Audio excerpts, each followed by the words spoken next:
Hello YouTubers, this is noobifier. I'm going to talk about all the ways that we've set up monitors for use with Sim, where and why they are, and I promise that this will be interesting, so please stick around. In my never-ending quest for a more complete immersive experience, I've been making my way through all sorts of Sim gear. I recently have reviewed and continue to use MTS Sim from monstertech, and you can see this as a continuation of that review, and that's linked up for you right now. monstertech continues to make solutions, and because they do all the testing and also take feedback, the product evolves and they never disappoint.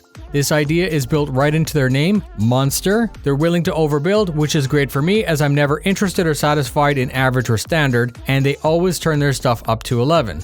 I aim to achieve two things in the video. I'm going to show you their modular solution to give you ideas, and I'm going to show you specifically how I customized that base to achieve what I needed. We begin. MTS has two types of screen mounts called internal and external. Monitor internal is mounted onto the MTS frame, and monitor external, as the name suggests, is a freestanding unit, and it can be used even if you don't have MTS. During the MTS review, I said that there were options for a motion system to be incorporated onto MTS. That review is coming soon, and this is why I've decided to change up my screens to prepare. Simulation motion on a sim rig is the goal, but I didn't like the idea of constantly subjecting screens to that motion. Small or large, it didn't matter. Screens are designed to be VESA mounted secure, but they're only rated really to sit on a wall or a TV stand. I'm sure that they were never meant to be repeatedly and violently moved around on their mounting holes. I was worried that that constant jarring would result in shorter life for the electronics, resulting in premature failure. I also don't want anyone in the studio to be enjoying their time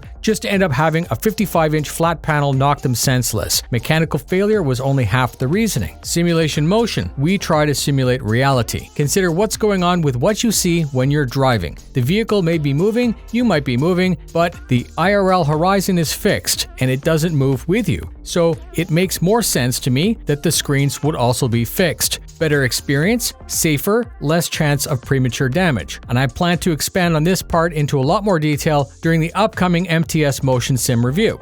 Monitor external is height adjustable and designed to mount larger screens with the included hardware. The hardware has a range of motion to get the screen quickly into the needed position. Triple monitor extension is an optional extra module. It's designed to add two screens to form a triple array, left and right of the main, and this will work on either internal or external. Modern TVs are thinner and more lightweight, and I was impressed that this option was able to achieve triple tight bezel with no bezel cap. It is designed to handle triple 65. I ended up with triple 55, and in my opinion, it's as large as I will ever go for a triple array.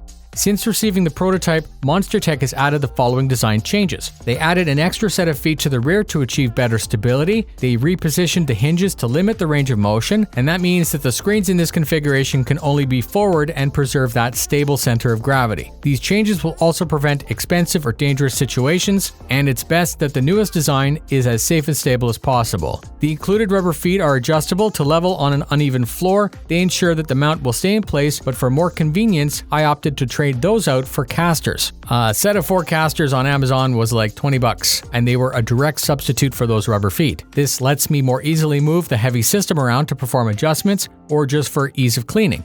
And before I go further, I'm going to say internal or external offer an easy setup, allowing you to put your screens where you need them. I did, however, customize mine with monstertech's help.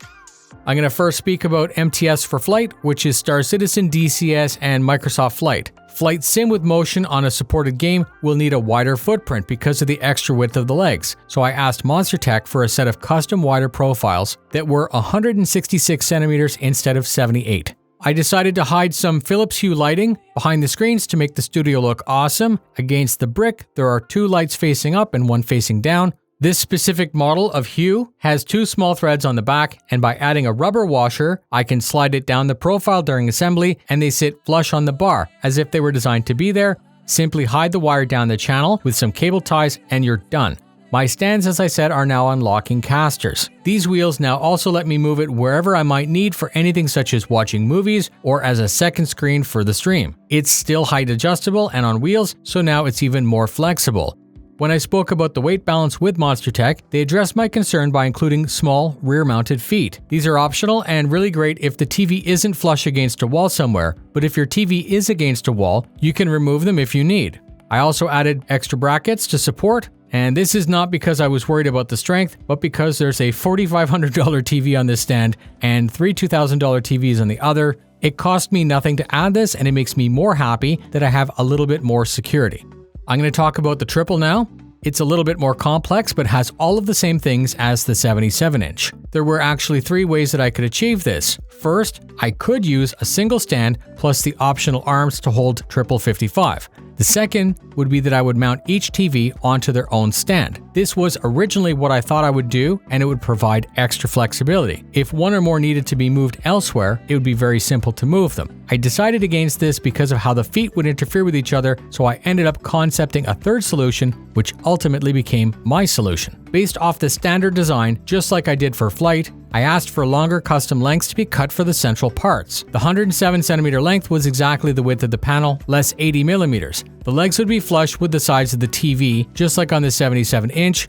Using the left and right legs from another stand plus hinges, I added supported arms to take up the extra weight and add stability. This is a hybrid of the first version. I added one StarTech cradle to hold a 1500 watt UPS for a total of 2. Here I also added the caster wheels, and the weight of the UPS being low further improved stability. The way that the hinges are placed prevent the situation where this could be allowed to bend backwards. The 3 TV panels are each on adjustable mounts, and because of this, in about 1 hour of messing around with the alignment, I had a very nice panel seam. The horizontal bars each have 1 light, 3 facing up and 3 facing down.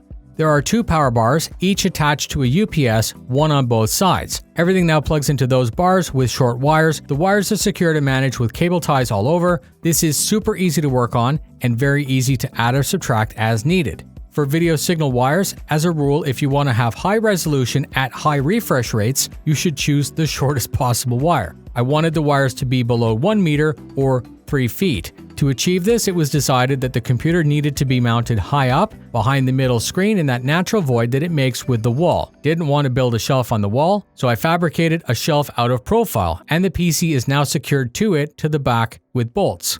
Very short wires to the screen, short power wires to the power bar, again, all tidy and cable managed, and in the near future, the last part will be added, and this is why there are 2 UPSs. I've added an extra 4040 bar below the middle mounted screen, and this is going to become a shelf for a Macintosh RS250, which is basically a 650 watt soundbar. I know some of you audiophiles will think that calling it just a soundbar doesn't do it justice, but this is how it's going to be used, and believe me, when I receive it, I'm going to be doing a full review because it's quite a special piece at around the $3,000 USD mark with an 8-week delivery window. Exciting stuff, and I'm going to end the video by telling you that the next step is motion on monstertech MTS. As all things become finalized, they're going to sell a conversion kit allowing you to copy my setup. And that testing will include a set of videos, so please stay tuned for that. And then if all of that goes well, the next step is to test something larger and then report on that and then stream from it. Thank you very much for spending your time with me. Off-the-shelf solutions are likely all that you need, but it's fantastic to know that we have the open support of monstertech who will let us be more creative. Please share this video and others with whomever might be interested. Ask any questions you like. See you in the next video.